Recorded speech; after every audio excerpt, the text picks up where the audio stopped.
இப்போ தமிழ்நாடோட பாலிடிக்ஸ் வந்து எண்ணெய் சட்டிக்குள்ளே சிக்கன் 65 போட்டோம் அப்படின்னா எப்படி கொதின்னு கொதிச்சுட்டு இருக்கோம்ல, அந்த மாதிரி தான் கபகபகபகன்னு எரிஞ்சிட்டு இருக்குது. அது எரிஞ்சிட்டு இருக்குதோ இல்லையோ, இந்த அரசியல் வட்டாரங்களில் இருக்கிற எல்லாருக்குமே டிவிகேக்கு ஆப்போசிட்டாக இருக்கிற எல்லாருக்குமே வந்து வயிறு எரியுது.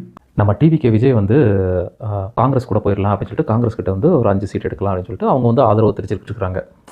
ஸோ ஆதரவு தெரிவித்தது தான் டக்குன்னு இப்போ ஏடிஎம்கே என்ன பண்ணாங்க, இருக்கிற எல்லா எம்எல்ஏவும் கூட்டு போயிட்டு பாண்டிச்சேரியில் ஒரு ரெசார்ட்டில் பதுக்கி வச்சுட்டாங்க. ஆனால் நம்ம எம்எல்ஏக்கள் வந்து இவர் கூட வந்து போயிடுவாரோ அப்படின்ட்டு அளவுக்கு இது வரைக்கும் இல்லாத ஒரு அரசியல் வந்து நம்ம தமிழ்நாட்டில் வந்து இப்போ நடந்துகிட்ருக்குது.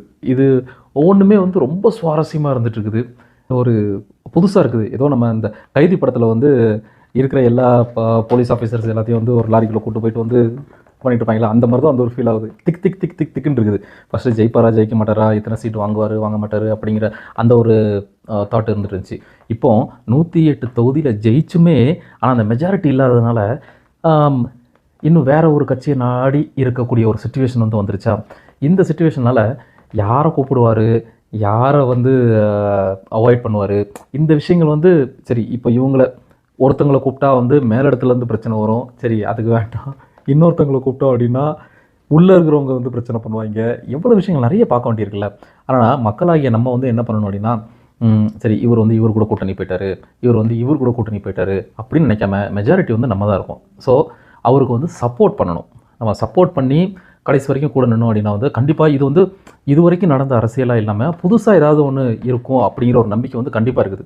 நிறைய டிவிகே எம்எல்ஏஸ் வந்து பேசியிருந்தாங்க. நிறைய இல்லை, ஒரு 1-2 பேர் வந்து பேசியிருந்தாங்க. நாங்கள் இந்த மாதிரி பிளான் பண்ணியிருக்கோம், இந்த பிரச்சனை நடக்கக்கூடாது, அந்த பிரச்சனை நடக்கக்கூடாது, இதுக்கு என்னென்ன பண்ணலாம் அப்படிங்கிறத வந்து பக்காவாக வந்து ஸ்கெட்ச் போட்டு எல்லாம் பிளான் பண்ணியிருக்காங்க. ஸோ நம்ம வந்து புதுசாக வந்து எக்ஸ்பெக்ட் பண்ணலாம். இப்போ எப்படி அப்படின்னா வந்து நம்ம பழைய அரைச்சமாகவே அரைக்காமல் இன்னும் வந்துருச்சு கம்ப்யூட்டரில், அதே மாதிரி இதுலேயும் ஏதாவது ஒரு புதுசாக ஒரு upgrade to the next level அந்த மாதிரி ஏதாவது ஒன்று வரும். அந்த மாதிரி தான் பண்ணுவாங்க அப்படின்ட்டு எனக்கு தோணுது. அவங்களோட தாட்ஸும் அந்த மாதிரி தான் இருக்குது அப்படின்ட்டு எனக்கு தோணுது.